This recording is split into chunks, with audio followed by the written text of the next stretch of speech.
D'abord, on finit la main gauche. Et on attrape avec la main droite. Et on laisse filer. Rigueur, stabilité.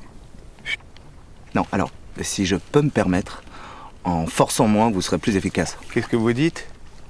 En forçant moins, vous aurez une meilleure trajectoire. Et puis, vous esquinterez pas le dos, parce que là, non, sans déconner, vous allez finir avec le dos en compote. Vous êtes en train de m'expliquer comment percher, là? Ah non, j'explique rien, là, je vous donne un conseil. Mais ça fait des millions d'années que je m'exerce avec la perche. Tu vas pas me dire, toi, comment j'exerce avec la perche? D'accord, je reste à ma place. Parfait. Très bien.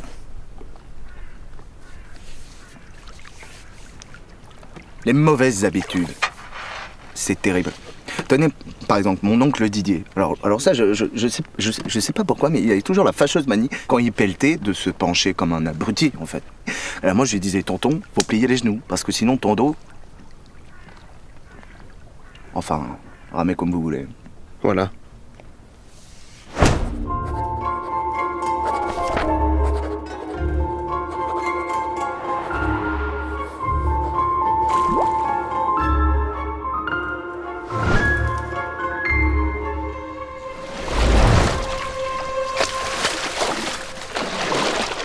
Dites-moi, c'est normal qu'il y ait de l'eau dans la barre?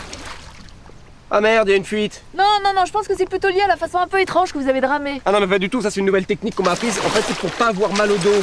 Vous aviez mal au dos? Non, pas vraiment, mais c'est mieux vaut prévenir que guérir, comme on dit. Oui, c'était comment avec l'ancienne technique? C'était plus comme ça. Ah bah... j'ai l'impression que ça fonctionne mieux comme ça, quand même. Puis même pour votre dos, c'est mieux. Vous croyez? Ça évitera de transformer la barque en piscine. Oui, non, mais ça, je crois vraiment qu'il y a une fuite. Puis, mais le problème, c'est que moi, je peux pas faire les deux choses en même temps, donc ce qui serait bien, c'est de découper.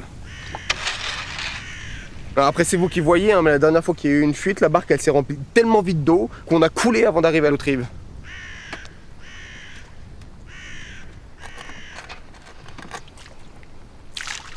Ça serait pas mieux d'améliorer l'étanchéité? Ah non, mais ça coûte des sous. Et des sous, là-haut, ils veulent pas en lâcher, hein. Je m'en fous, j'ai demandé ma mutation, de toute façon. Ils vous l'ont accordé?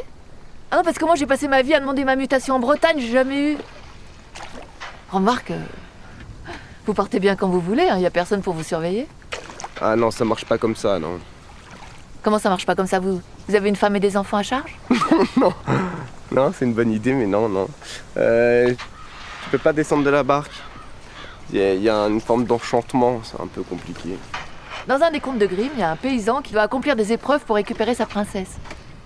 Bon, je rentre pas dans les détails de l'histoire, hein, c'est les niaiseries misogynes habituelles. Évidemment, la princesse est ravie d'épouser un type qui sort de nulle part et qu'elle a jamais rencontré. Bon. Non, mais toujours est-il que le paysan rencontre un passeur qui est bloqué sur sa barque par une sorte d'enchantement, comme vous dites. Et le paysan découvre comment le passeur peut se libérer de l'enchantement. Et alors? Non, je vous dirai ça quand vous m'aurez déposé de l'autre côté. Hein. Je suis pas complètement idiote non plus.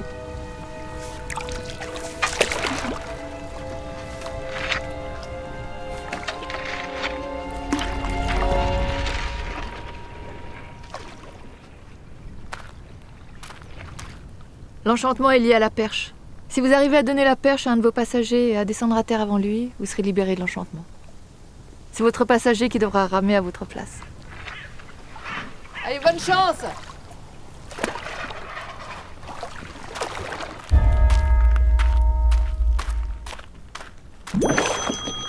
Bonsoir.